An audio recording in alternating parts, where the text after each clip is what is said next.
తెలంగాణ రైతులకు శుభవార్త. అకౌంట్లలోకి 15,000 రూపాయలు జమ. దీనికి సంబంధించిన పూర్తి సమాచారం ఈ వీడియోలో అయితే తెలుసుకుందాం. ముందుగా మన ఛానల్ని సబ్స్క్రైబ్ చేయనట్లయితే సబ్స్క్రైబ్ చేసి పక్కనున్న బెల్ ఐకాన్ని యాక్టివేట్ చేయండి. తెలంగాణ రైతులకు సంబంధించిన ప్రభుత్వం ఎక్కువ ఫోకస్ అయితే పెడుతుంది. ఆల్రెడీ ఆగస్టు 15న 2 లక్షల రుణమాఫీని అమలు చేయడానికి రెడీ అవుతుంది. ఈ సందర్భంగా మరో విషయం అయితే తెలిసింది. ఆ రైతుల అకౌంట్లలోకి 15,000 వేయబోతున్నట్లుగా తెలిసింది. గత బీఆర్ఎస్ ప్రభుత్వం తాను రైతు ప్రతిపక్షాన్ని చెప్పుకున్న రైతులకి ఏమీ చేయలేదని విమర్శలు ఎదుర్కొంది. చివరకు రుణమాఫీ విషయంలో కూడా లక్ష లోపే అని చెప్పి 99,999కి మాత్రమే రుణమాఫీ అమలు చేసి రైతులను అడ్డంగా ముంచేసిందని విమర్శలు అయితే చెప్పాయి. అలాంటి పరిస్థితి రైతులకు రాకూడదని కాంగ్రెస్ ప్రభుత్వం అయితే జాగ్రత్తలు వహిస్తుంది. వారికి రుణమాఫీ వల్ల బియ్యానికి బోనస్, సాగునీటి విడుదల ప్రతి విషయంలో అప్రమత్తంగా ఉంటుంది. తాజాగా రైతు భరోసా విషయంలో జాగ్రత్తగా ఉండాలని తెలిపింది.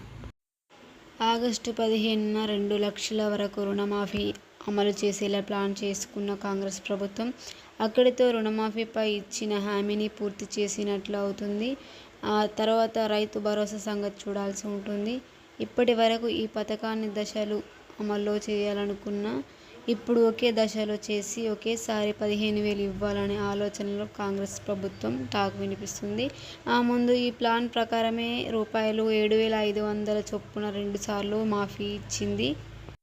ప్రభుత్వం ఇలా ఆలోచిస్తూ ఉండడానికి బలమైన కారణం ఉంది. గత డిసెంబర్లోనే రైతు భరోసాను అమలు చేయాల్సి ఉంది. కానీ ఖజానాలో మనీ లేని కారణంగా ఆలస్యమైంది. రైతు బంధును అమలు చేసినా అది పూర్తి లబ్ధిదారులపై రైతులందరికీ రాలేదని వాదన ఉంది.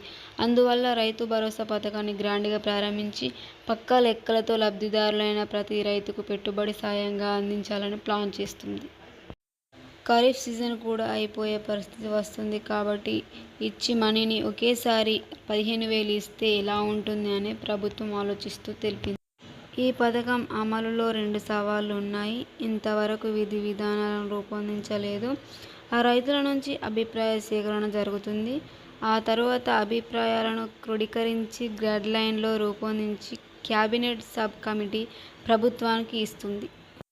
కౌలు రైతులకు కూడా సంవత్సరానికి ఎకరానికి 15,000 ఇవ్వాల్సి ఉంది.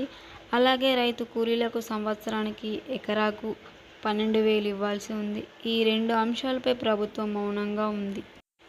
కానీ హామీ ఇచ్చింది కాబట్టి అమలు చేయాల్సి ఉంటుంది. లేదంటే కౌలు రైతు కూలీలు ప్రభుత్వానికి వ్యతిరేకంగా ధర్నాలు చేసే పరిస్థితి రాగలదు. ఆ పరిస్థితిని తెచ్చుకోకుండా న్యాయం చేయాలని ప్రభుత్వం కోరుతుంది. మరిన్ని అప్డేట్స్ కోసం మన ఛానల్ని సబ్స్క్రైబ్ చేయండి.